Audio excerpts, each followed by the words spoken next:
Nobody can choose where and to whom they are born to. But if we do everything right, we can choose where and how we die. This premise of you being able to alter your destiny is at the core of every person who ever got out of the trap of poverty. Are you living intentionally or just existing on autopilot, focused on paying bills and invoices? Do you consider yourself financially free? Since our birth, we are thrust into a Tyrone competition, an incessant cycle of hard work, material possessions accumulation, insufficient resources due to the consumption of these goods, followed by new efforts to preserve these scarce material resources. Thus, we encounter this routine day after day, resembling a trained dog chasing a ball or a rodent running endlessly inside a wheel without making progress. If you've never delved into finance or financial education, you are at serious risk of remaining your entire existence trapped in this cycle known as the notorious rat race. Escaping poverty has two fundamental premises: a minimum predictable income that is enough to cover the basics and the ability to access growth opportunities. Without these two elements, one gets stuck in a poverty spiral. Here is the thing: you will need to let go of the poverty mentality first if you want to achieve success. This is what we mean. Most people pursue illusory satisfactions based solely on consumption and the accumulation of limited material goods. In the end, a lifelong work routine is created to sustain the scarce material goods achieved and acquire a few additional ones. In this context, two reasons lead people, even involuntarily, to enter this cycle: fear and greed. It all starts with fear, because the fear of not being able to provide for oneself and the family drives the search for money. Thus, people begin a hard and dedicated effort, motivated by the fear of not having enough to survive. Gradually, this effort results in a more concrete income, reducing fear and increasing greed. As income grows, the tendency is to consume more. The more money is earned, the more is spent. It's easy to fall into the trap of thinking that a financial increase solves all life's problems. However, the truth is that the more money one has, the more desires for consumption arise. Many justify their expenses by claiming they deserve rewards for their efforts. Unfortunately, this reward can prove detrimental. The increase in greed leads people to consume excessively without considering the consequences. Therefore, it is crucial to moderate our relationship with money and consumption, seeking a balance between what is necessary and extreme spending. It becomes evident that wealth cannot be the sole source of contentment and satisfaction in existence. Based on this, it can be stated that the issue lies not solely in the money one obtains, but in the adopted mindset. Regardless of the financial sum acquired, this dilemma will persist without a change in thinking. There are fundamentally three elements contributing to staying in the incessant race. The first element is having expenses beyond what one earns. Some people believe that upon receiving money, they must immediately spend it. However, certain individuals exceed this limit and begin to consume even before receiving money, incurring credit card debts and financing expenses, such as a vehicle or a more luxurious residence. This behavior leads to bearing high interest rates, excessive costs, and often getting entangled in debts for the rest of their lives. The second element is acquiring goods recklessly. Those trapped in the incessant race share a characteristic: they often spend impulsively, anticipating desires and paying a high price for them, subjecting themselves to interest and values higher than the actual worth of things. On many occasions, after impulsive spending, they realize that if they had not acted on impulse, they could have acquired the same material good for a much lower price. The third element is a lack of knowledge about how to invest one's own money. In general, they are unaware of the possibility of investing, as they are constantly preoccupied with indulging themselves while reserving quality things. This is not how they will achieve it. In fact, it would be wise to consider that the greatest reward they can give themselves is freedom. But enough with the theory. Here are the exact 15 steps you need to take if you want to force yourself out of poverty. Stay until the end of the video if you want to know the most important tip to break free from the vicious cycle of debt. Step 1. Accept that things have to change. The reason people enter and remain trapped in the frantic competition lies in the relationship that financially uneducated individuals establish with work and money. For this group, money, instead of providing freedom, acts as a form of confinement, keeping them increasingly entrenched in the system. The term rat race refers to these lab mice that spend all their energy seeking illusory rewards, preventing them from progressing. Similarly, most people work hard, consuming their energy in the pursuit of money that will be used to acquire products, hoping to achieve small doses of happiness. The more financial resources a person acquires, the larger the financial obligations become, and the more they need to endure to keep the gears turning. It's time you and yourself have a talk. Sit yourself down and think about your life, the life your children will live, and what will happen if things remain the same. Contrary to what you're thinking, most poor people get really good at living the poor lifestyle. They find a rhythm, and although it sounds hard to believe, they get complacent. This doesn't mean that they like or enjoy their lifestyle. It just means that they're not in a rush to change. In order for one to escape the trap of poverty, this needs to become a priority. Everything about the poor lifestyle will need to change, and for most people this is their current identity, and of course they're scared to lose it. The truth is, this person needs to die. You will have to kill your current self and become someone else. You will have to sacrifice for your well-being and that of your children. You will most likely need to sacrifice the people who are not benefiting your growth. Sometimes these are your friends or even family members. You cannot help others unless you help yourself first. Right now, you're in no position to help anyone, so things need to change. Once you understand mentally and emotionally that you have no other option but to change, the process finally begins. Step 2. Honestly analyze your life and put everything down. You cannot make any real progress unless you get a clear inventory of your life in as much detail as possible. This isn't about making yourself look good. Instead, be brutally honest with you. Begin with your finances. How much money do you earn and have coming in? How much do you spend every month? Break everything down. Relevant topics like food, transportation, subscriptions, utilities, entertainment, clothing, family care, health, and so on. Yes, poverty is more than a money problem, but we get a feeling that money would solve a lot of the problems you have in your life right now. So you will make it a priority to solve money for you. Most people have no idea just how much money goes where. If you never tracked your expenses, do it for 30 days, but do it in a brutally honest fashion. The moment you close in to getting this personal report done, you will be shocked at how much money you spend that maybe you could put to better use. Either way, you need this clear image because it will allow you to move to the next step. Step 3. Identify the bare minimum for survival. This is where you're going to put in some work. Go through the personal profile and identify the minimum you need to survive. You're gonna enter the survival mode. This means you will allocate resources to only the most vital parts. Keep the lights on, keep the water and gas on, and some food that's just good enough to get the job done. And no, your Spotify or Netflix subscription isn't a necessity.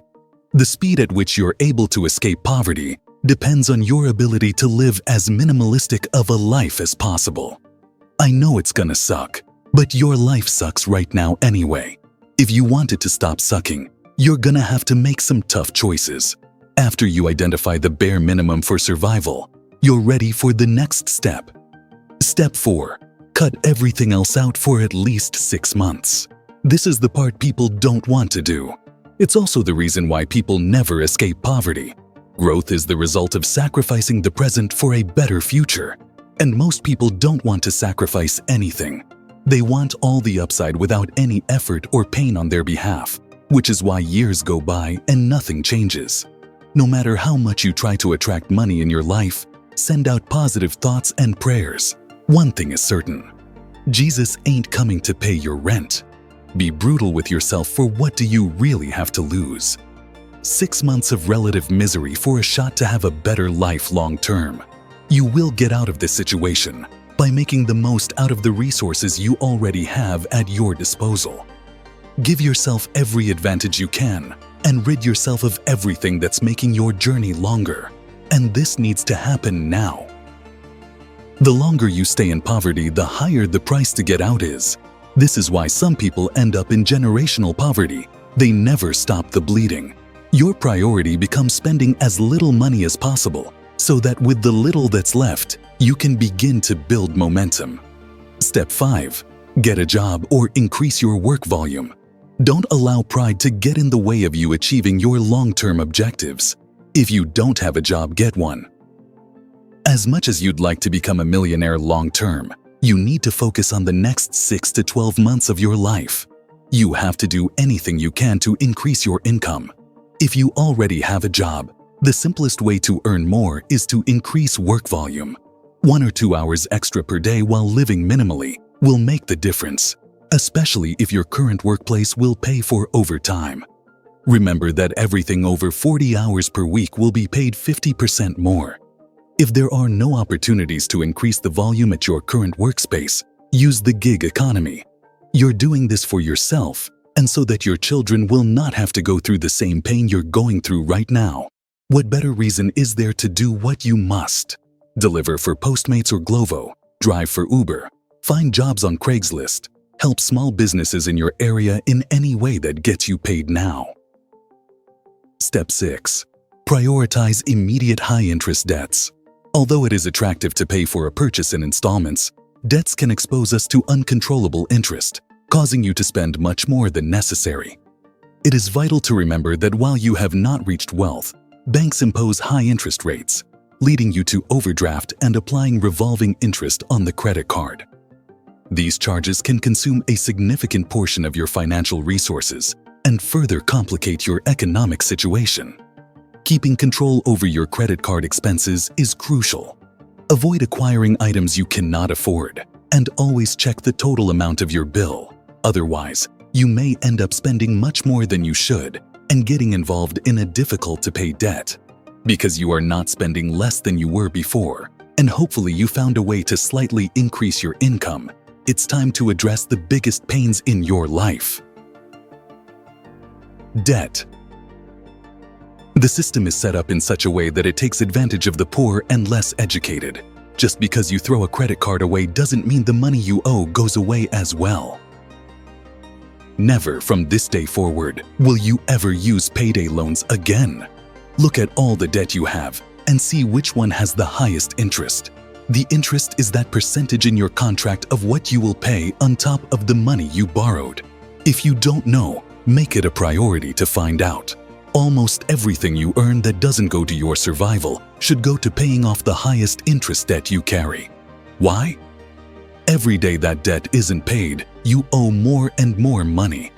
Debt is the modern version of chains. As long as you have it, you cannot be free. Step 7. Save 1 month worth of essential money. Because you've done the analysis at Step 3, you now know exactly how much money you need to survive month to month. We know saving money is not your forte, but this step is crucial. What happens if you lose your job or you have a medical emergency?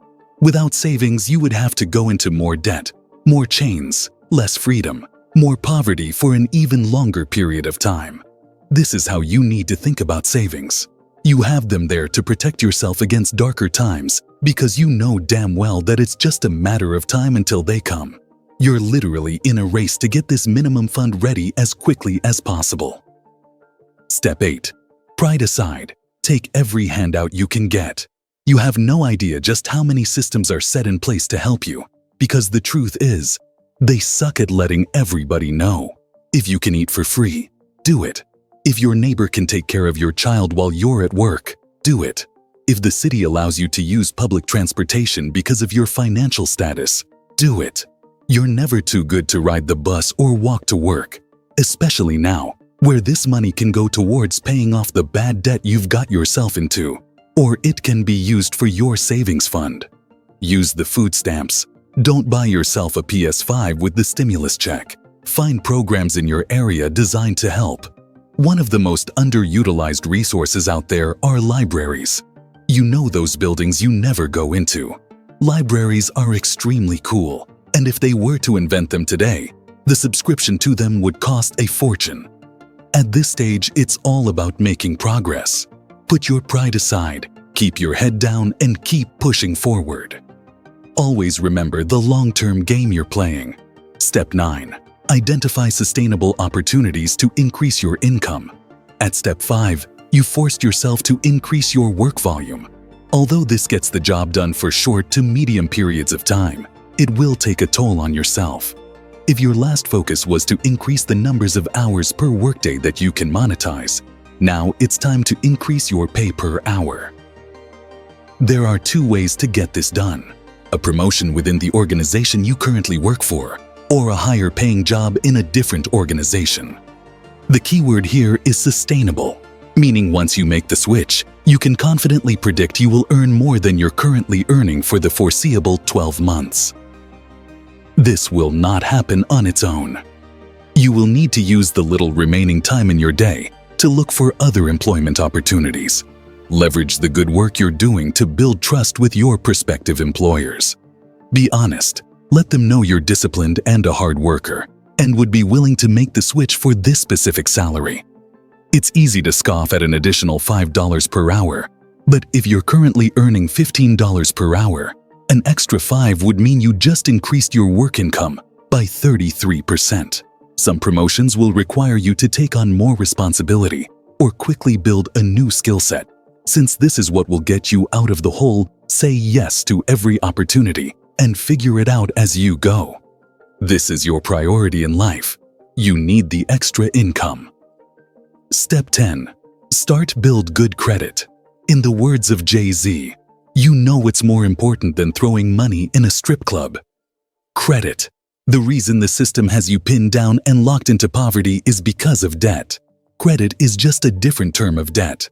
The more the system is confident you can pay off your debts, the better terms you get. Here's how you build good credit fast. Pay your bills on time. Payment history is the single biggest factor that affects credit scores, and late payments can stay on your credit reports for 7 years. Make it a priority to pay on time every single time. Make more than 1 payment per month. The lower you keep your balance, the quicker your credit goes up. Instead of paying it off once at the end of the month, pay it every 2 weeks. Ask for higher credit limits. When your credit limit goes up and your balance stays the same, it instantly lowers your overall credit utilization, which in turn improves your credit. Once you show the money people that you're good with money consistently, you're ready for the next step. Step 11. Refinance long-term debts for better terms. As long as you carry heavy debt with you, you will never be free. Everything you do should be focused on getting you out of poverty, and debt is how poverty is measured in the modern world. One of the best ways to improve your financial situation is by refinancing long-term debts. If you've done everything right up until this point, you should have no problem getting better terms when you refinance. This means you can either pay less per month or pay the same, but rid yourself of debt sooner than before. As of making this piece, interest rates are at an all-time low because of the economic situation, which means this is a unique opportunity to simply walk into a bank. Let them know about the debt you have under the bad terms. Show them your new good credit and get it paid with the new debt that is a lot less straining on your finances.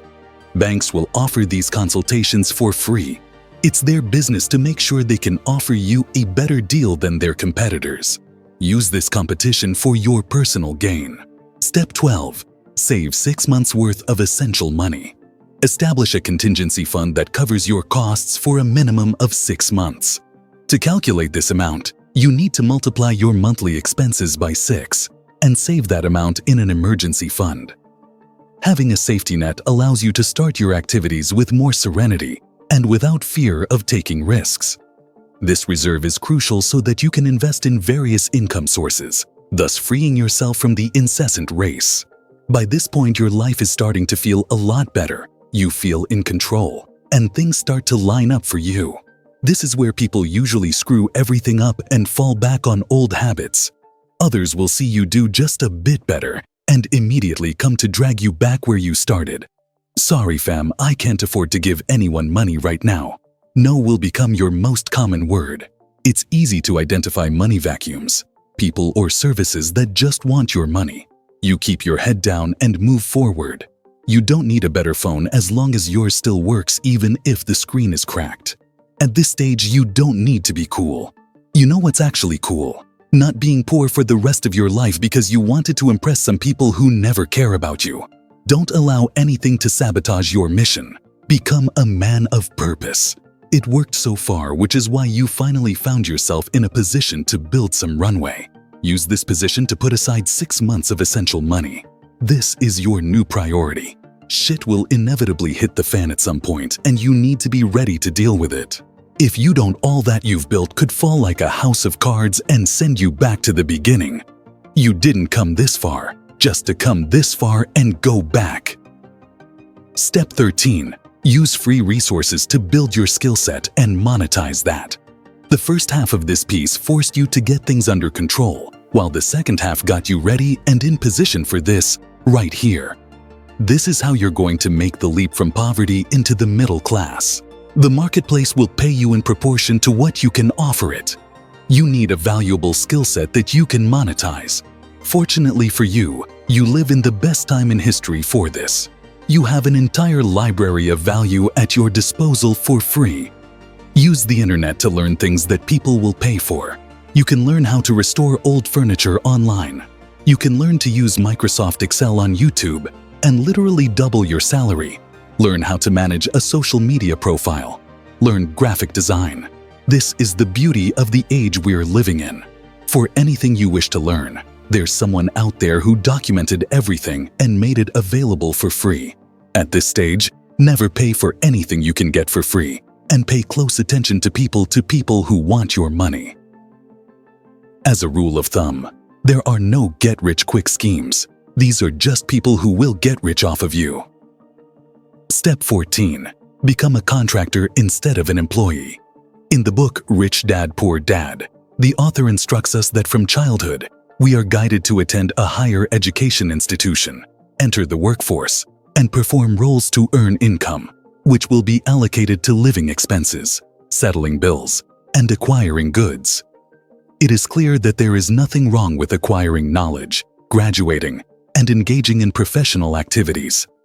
After all, for many starting out, this represents the only opportunity to gain financial gains. The difficulty lies in the fact that we are rarely guided on managing the financial resources obtained. Many know the art of striving to earn income, but are unaware of how to manage money. Thus, they spend their existence trapped in a cycle of working incessantly, earning more, spending more, and ending up without resources due to excessive spending. As a result, they restart this cycle to maintain their consumption path. This is where the leap actually takes place. The moment you go from being an employee to being a contractor is the crucial point in your trajectory. There are two main reasons why becoming a business is better than working in a business. Flexibility. You're not locked into a single revenue source. You can serve the one that pays you more and more than one client at a time. Taxes and benefits. Society has decided that contractors are worth more to the marketplace than employees, so it gives them better terms. You pay less in taxes, you enjoy more freedoms. The day you decide to work for yourself, the marketplace begins to treat you differently. If you're decent at what you do, you will make a decent living. But you come from poverty. There's a hunger these other people can't relate to. This hunger will be your competitive advantage. It will not allow you to settle for just this. It will push you forward. Sooner than later, you will find yourself in a position to expand. That's when you will bring in help. Step 15. Group source your way out of poverty. By yourself, you can force your way out of poverty and cross the line into the middle class.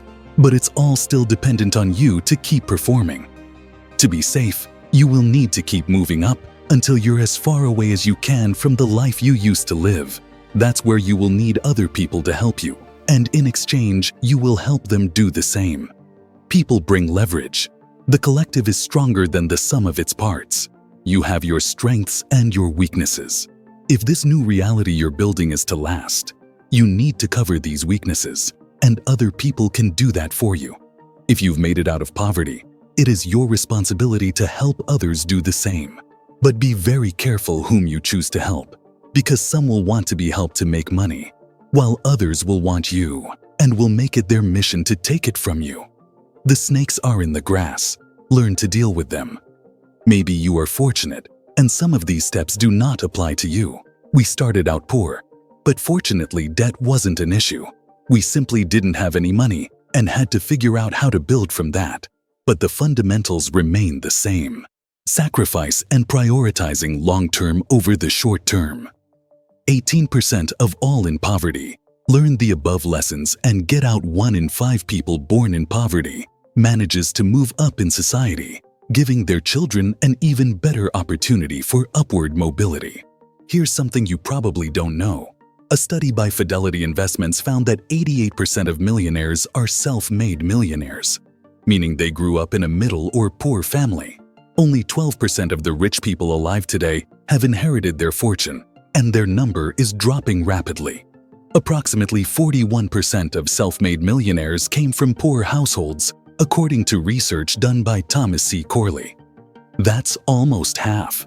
Growing up poor sucks, but we know the kind of drive it instilled in us. Many of the lessons we learned back then have paid dividends over and over again.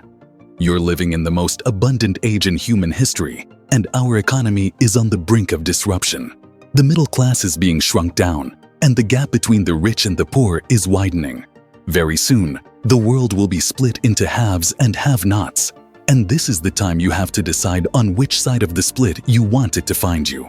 Technology, advanced education, money, and health will all be soon commercialized to a degree unseen before. Our world is slowly becoming a pay-to-win game. We hope you're ready. And there you have it, the 15 steps to force your way out of poverty. We hope you enjoyed the video. Don't forget to subscribe to the channel and give this video a like.